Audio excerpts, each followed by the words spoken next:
Voalohany zaka moa zany faly miarahaba asika mpagnaraky page ny mese sy miritiky na i mapeze.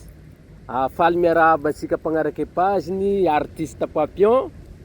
Misy mahay, misy ngambola sy mahafantatry.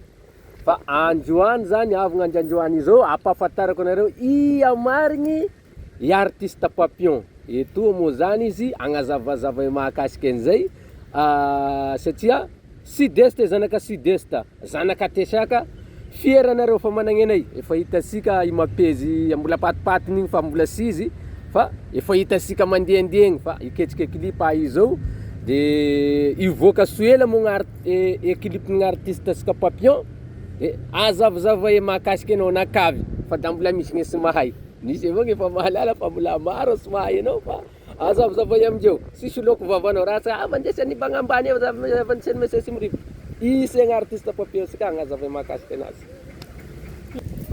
Salama daholo atsika jiaby magnaraka ny page. Voalohany indrindra moa zany asiko présentation kely eky aloha satria raha rasy zany miresaky nefa sy fantatra aby hoe iza moa ity olo ty sisy présentation. Iaho moa zany artiste Papillon, artiste vao misonitra amizao.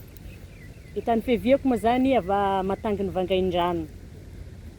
Da maromaro zany clipy ho aboakinay io atoato. Da misy nouveauté maromaro aboakinay atoato, da misy raiky surprise be zay koa aboakinay io hariva fa atao surprise zany izy. Da faharoy magnaraka an'izay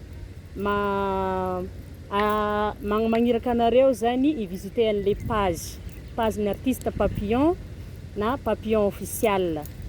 Da sy dio fa maromaro nouveauté fa navoakinay agnatin'ny page ao, da mbola maro koa zany le aboakinay amizao.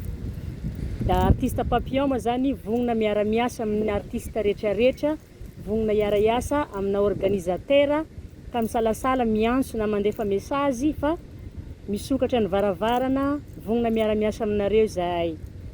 Da amle agnampiaka anazy zany sy de alavec loatra koragna, asianareo partage zany le clip sika. Mangataka partage avy aminareo jiaby magneran'ny Madagasikara, magneran'ny zao tontolo zao. Mangataka partage fa nentsika la musique tiky, toagnina atsika fagnan'olo someny atsika. Faharoy magnaraka an'izay moa zany misaotra besaka ny mese sy miripotry bagnambany gn'analasika toa zany fa mamalifaly asika io ame comédie. Da izy koa moa zany fa mamoaky nouveauté koa moa zany izy tatitato, da magniraka asika ipartage rô zanaray mifagnorobo isika amty fiainagny ty fa raha sy mifagnorobo isika sisy raha vita. Da mariparanaka anazy moa zany miraro show sika rehetrarehetra, da raha sy tapaky ny page sika da asio partage vidéo sika fa agnano raha sara isika. Da misaotra besaka anareo, da bye bye.